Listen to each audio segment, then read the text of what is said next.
X blade অথবা Hornet বাইকের suspension ভেঙে যায়, পিছনের যে সাসপেনশন থাকে ওটা কিন্তু ভেঙে যায়। এই যে দেখেন, এটা কিন্তু ভেঙে গেছে, অধিক অংশই এই সাসপেনশনগুলো ভেঙে যায়।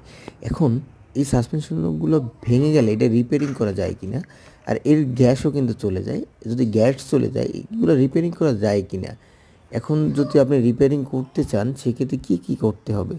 সেক্ষেত্রে কিছু করতে হবে না, সেক্ষেত্রে আপনি আমার সাথে যোগাযোগ করতে পারেন। আপনি যদি ঢাকা, বরিশাল যে স্থান থেকে হন না কেন, যদি আপনি আমার যোগাযোগ করে কুরিয়ার মাধ্যমে পাঠিয়ে দেন, তাহলে আমি সুন্দরভাবে রিপেয়ারিং করে দেবো। একদম খুবই অথেন্টিক রিপেয়ারিং হবে, কোনো ভেজাল হবে না, একদম পুরো ব্র্যান্ড টু ব্র্যান্ড।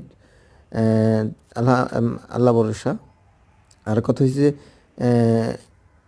যদি স্প্রিং ভেঙে যায় 2500 টাকা, গ্যাট চলে গেলে 1200 টাকা আমি নিয়ে থাকি। আমার ঠিকানা খুলনা নিরলা, চলে আসবেন।